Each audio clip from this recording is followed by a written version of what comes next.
Olá, meu nome é Lucas, este é o Diário de Leitura e no vídeo de hoje eu venho falar a respeito de Os Órgãos dos Sentidos, do Adam Ehrlich Sachs, um jovem escritor norte-americano. Esse livro me chamou a atenção, primeiro pela capa, que eu adoro esse tom de verde que está aqui, e em segundo lugar, pela premissa. Esse livro vai contar a seguinte história. O filósofo e grande cientista Leibniz, no ano de 1666, recebe a notícia de que um astrônomo desconhecido e ainda por cima cego está fazendo a previsão de um grande eclipse para a Europa. Um eclipse que, como todo eclipse, vai durar pouquinho tempo, mas vai deixar a Europa em completo breu. Nenhum outro astrônomo está fazendo uma previsão semelhante. E os eclipses são justamente aqueles eventos celestes que podem ser previstos desde a antiguidade, em que os astrônomos geralmente concordam com precisão matemática a respeito de sua ocorrência. Então ele pensa: será isso uma fraude ou será verdadeiro? E se isso é verdadeiro, como é que esse homem consegue fazer essa previsão mesmo sendo cego? Aí ele parte em busca dele e chega ao lugarejo onde esse astrônomo, que já é um velhinho, mora, e passa a descobrir fatos muito curiosos a respeito da sua vida ali às vésperas do eclipse. Essa estrutura geral já parece por si só muito interessante. Mas a coisa vai se tornando ainda mais interessante quando o astrônomo cego começa a falar a respeito da sua vida. O livro tem uma estrutura da seguinte forma: o Leibniz escreveu um relato que é encontrado pelo narrador deste livro sobre a sua experiência com esse astrônomo. Esse relato foi dado para uma revista de filosofia da época. Então ele tem aquele tom de um repórter reportando fatos para o seu editor. Por sua vez, o narrador pega essa história e vai citando o que o Leibniz citou do astrônomo. E o astrônomo, por sua vez, é quem dá o relato principal a respeito do qual todos os outros serão comentados. Então, há uma estrutura de encaixe em que o relato do astrônomo está dentro do relato do Leibniz, que está dentro do relato do narrador. E isso vai trazer momentos hilários para a narrativa. E essa narrativa, surpreendentemente, apesar desse tema aí meio científico, meio sério, é muito engraçada. Ela tem um tom histérico, pelo seguinte motivo: os personagens falam sem parar e eles esmiuçam tudo o que falam nos mais mínimos detalhes.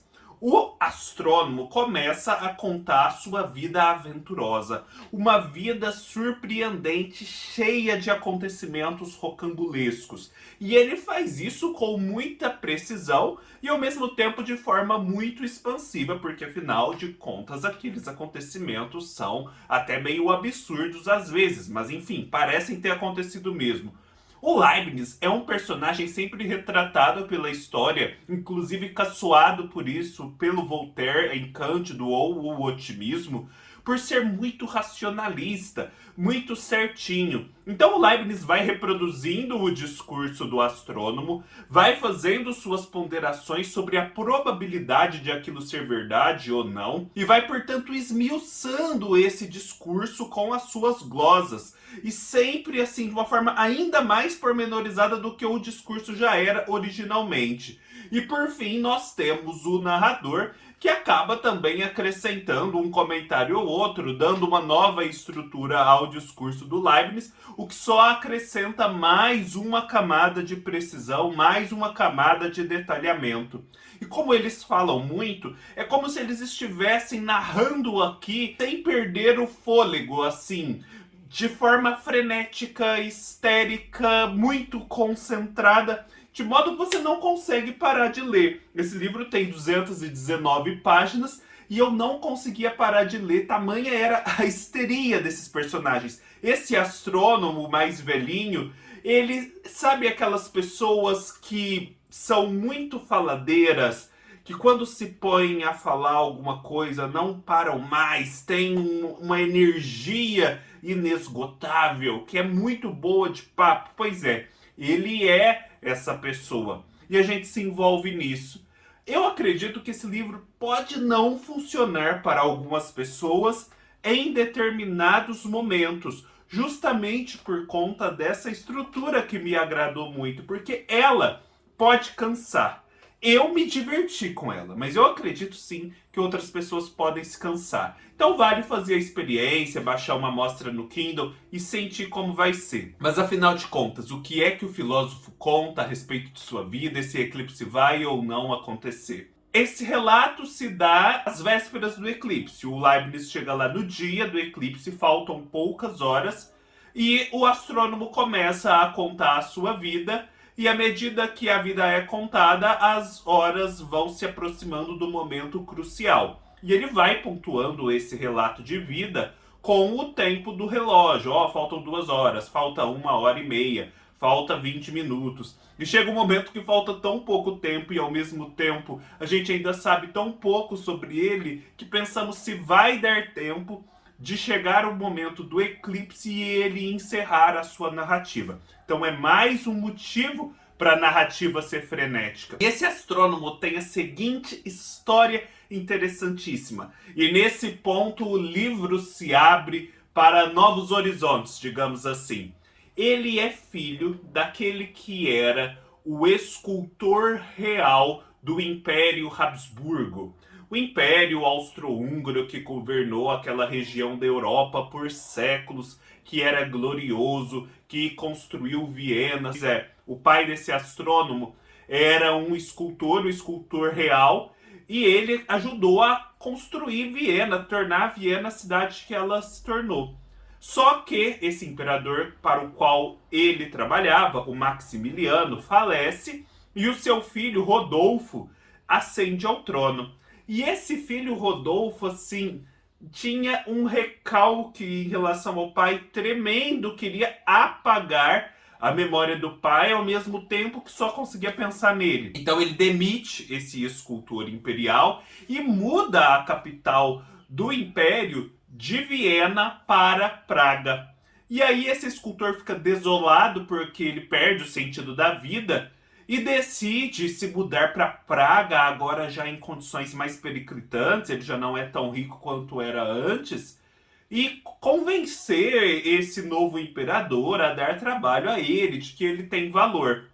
E ele decide, então, fazer engenhocas, autômatos, porque o imperador gostava muito dessas novidades científicas da época, ele tinha um amplo gabinete de curiosidades. E ele decide então fazer como se fosse uma cabeça que falasse, que fosse um tipo de robô primitivo e que convencesse o imperador da sua semelhança com um ser humano.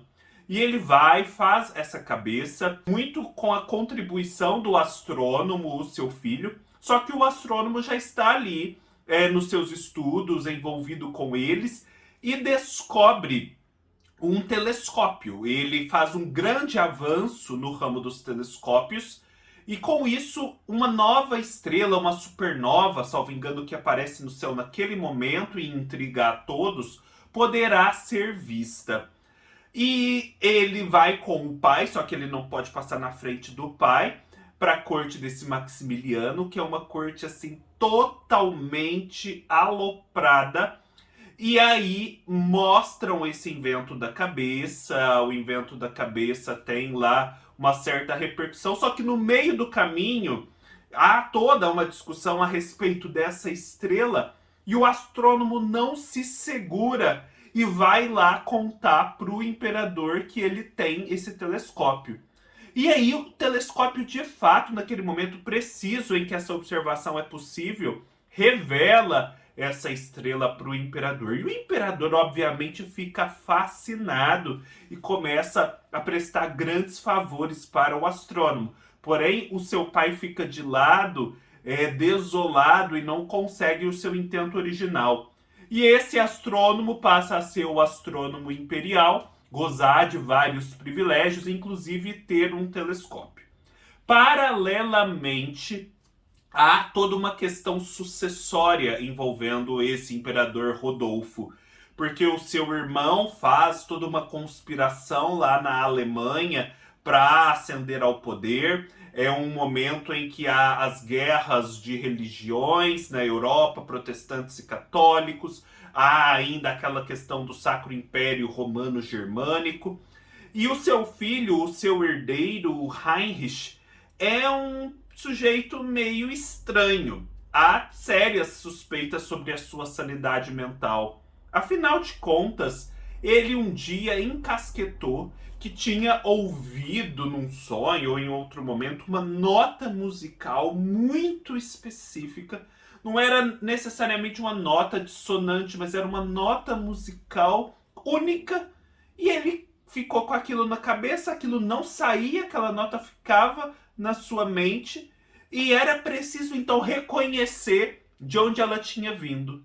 E aí começa todo um concurso, digamos assim, de pessoas tentando reproduzir aquele som. E esse imperador gasta rios de dinheiro nisso e nunca descobrem esse som. E vão, e vão, e vão, e a gente vai acompanhando o desfecho disso. Isso já contribui para o Heinrich, que é o herdeiro, ser considerado louco. Por outro lado, esse Heinrich, em determinado momento, se apaixona por uma moça do povo, e essa paixão tem um final trágico, um final criminoso, e esse Heinrich é acusado disso, mas protegido pelo pai. De outro lado, ele tem uma irmã chamada Margareta, que assim é hilária, porque ela morre de inveja desse irmão, assim, morre de ressentimento porque o pai não dá tanta bola para ela quanto dá para o irmão. E os discursos dela a respeito da situação da família, com a irmã mais nova que é inocente, não sabe de todos aqueles entreveros, são assim engraçadíssimos. E aí, resumindo, o astrônomo se vê no meio dessa família louca e no meio dessa questão sucessória, porque em determinado momento eles chegam à conclusão de que o Heinrich precisa aprender matemática para poder medir a distância de uma determinada estrela em relação à Terra e assim impressionar os conspiradores de que ele tinha mesmo sanidade mental, de modo a fazê-los largar esses planos de golpe. E aí o incumbido de ensinar matemática para esse Heinrich é o astrônomo. Problema, esse Heinrich está numa situação assim periclitante, preso numa torre, não quer falar com ninguém, é praticamente um selvagem. Ele corre o risco, o astrônomo, até de ser morto por esse Heinrich se entrar nessa torre.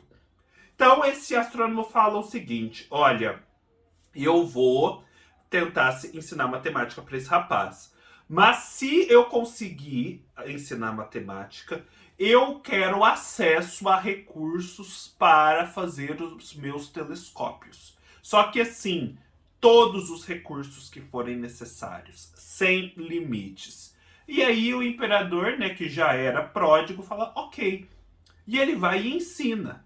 E com isso, ele passa a ter direito a esses recursos. Como os austríacos, os alemães são muito certinhos, mesmo quando o governo muda, eles têm que cumprir aquele édito real, aquele documento. E assim, o astrônomo vai fazendo telescópios cada vez maiores, cada vez mais potentes, que conseguem ver o céu de uma forma mais clara, ele consegue contar estrelas que antes não haviam sido contadas.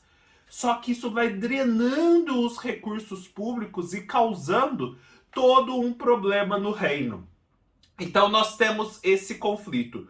O astrônomo que começa a enxergar o céu como nunca antes, só que ele drena todos os recursos, isso causa uma instabilidade social. Um filho que chega para ele, um filho que era um filho ilegítimo, e ele descobre só quando esse filho está mais velho e começa a ajudá-lo, mas tem toda uma tensão envolvendo esse filho também. E aí a gente também vai acompanhando isso sem saber quando, em que momento exatamente esse astrônomo vai ficar cego, por que é que ele vai ficar cego. E como, apesar de tudo isso, ele consegue prever esse eclipse. Porque a gente percebe, apesar dele ser meio doidão, que ele não é um completo charlatão. Ele tem sim um estofo, ele foi mesmo um astrônomo imperial. E assim chegamos até o final do livro, que obviamente eu não vou contar a vocês, mas que, junto com todo o resto, tem uma estrutura simbólica, tem uma estrutura filosófica. Tanto é assim que este livro é classificado como um romance filosófico. É uma delícia de se ler, é hilário, é inusitado e eu recomendo fortemente a vocês. E merece uma releitura que eu não devo tardar a fazer. Espero que tenham gostado. Se gostaram, deem um like, deixem seus comentários, se inscrevam no canal e até mais.